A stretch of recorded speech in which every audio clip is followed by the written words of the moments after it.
What's up guys, the IconicAbel here. Welcome back to my channel. I know it's been a while since I last posted, but I've been learning a lot of good things and I want to try to post some more content on here so that I can help you any way that I can. I've been coming across a lot of people that have had difficulty renting a place due to either bad credit or no credit at all. So in this video, I want to discuss some things that you can do in order to work around that and still get the place that you want.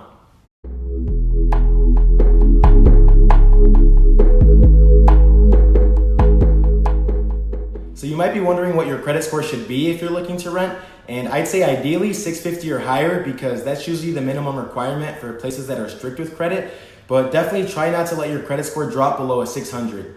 I've worked with people that had credit scores below 600, and though it can be difficult to find a place, it is still possible. Sometimes bad credit isn't necessarily a reflection of bad money management, and more so just things that happen out of your control, which is completely understandable. Like some people might lose their jobs or go through medical situations, divorces, things like that, where they rack up all this debt and it can really damage your credit score. If you do have damaged credit, I highly recommend you create a budget where you can slowly pay off your debt each month and start gradually building your credit score back up. Make sure to avoid letting your debts fall into collections, and if you currently have any debts in collections, try your best to pay them off as soon as possible, because if you don't, it's going to have a major impact on your credit score in a negative way. If you have bad credit or even just no credit at all, these are some things you can do if you're looking to rent.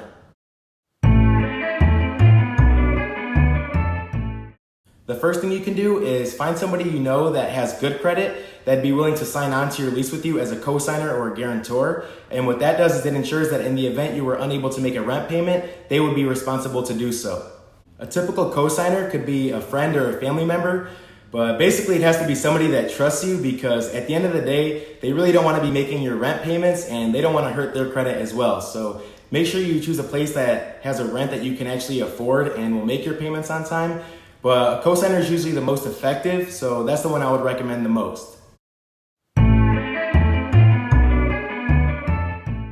The second thing you can do is make advanced rent payments or put down a larger security deposit. But a lot of places are starting to trend away from those security deposits, so advanced rent would most likely be your better option. How many payments in advance would depend on your credit situation, your rental history, as well as the landlord of the property that you're trying to get. So I'd recommend saving up some money ahead of time if you think that's something you might have to do. The third thing you can do is provide letters of recommendation from previous landlords if you've rented before, and also write a letter explaining your credit situation and how your score was damaged. If you can prove to the landlord that you've been paying all of your monthly bills on time, as well as working on your credit, they're way more likely to trust and accept you over someone who has bad credit but haven't shown any signs of improvement. If you have no credit at all, or you're unable to do any of the three things I just mentioned, there are some other things you can still do to get the place you want. You can help strengthen your application by showing that you make a steady income and that you can also afford the rent. Most places want your monthly income to be at least 3 times the monthly rent, so if you make more than that, it would help your chances of getting approved. Some places might even allow you to set up direct deposit, that way your rent payments get taken straight out of your check. The last thing you can do is try to negotiate by maybe increasing your monthly rent or offering to pay any extra fees, since you might be considered a risky tenant, but that's really up to you and if you're willing to pay extra. If you plan on renting with any roommates, hopefully at least one of you guys has a good credit score, but if you guys have no credit, you might still be okay as long as you guys are making more than 3 times that monthly rent. And if that's not good enough, then you can try some of the things that I mentioned in this video. As you guys can see, credit is a very important factor of the rental process, so please make sure you're taking care of yours. If you have no credit, you might still be able to get approved without doing any of these things, but of course you'd have to meet all of the other requirements. But it's when you have bad credit where things really become tough. Not only is credit important for renting, but it's also crucial for many other things as well, such as buying a house, renting or buying a car, taking out a loan, things like that. And the better your credit score is, the lower your interest rates will be, which means the less money you're going to have to spend and the less stress you'll have. So do yourself a favor and stay on top of your credit. If you have no credit and you're looking to build credit but don't know how, stay tuned for my next video. Yeah.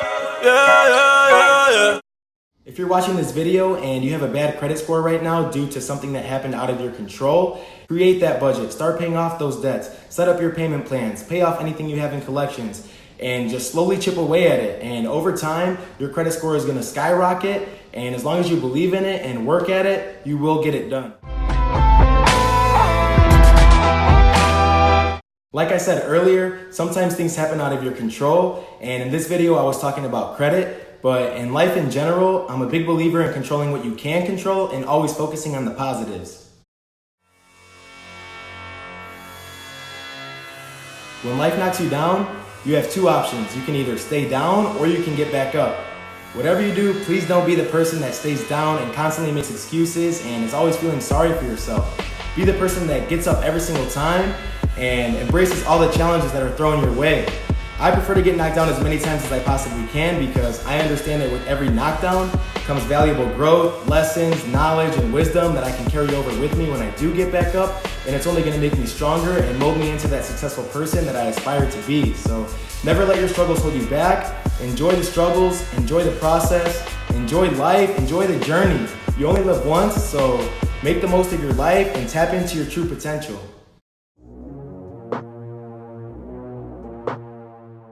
Thank you so much for watching. I really appreciate you taking the time out of your day to watch this video. I hope I was able to help and educate you on some things that you may not have known already, and hopefully motivate you a little bit as well.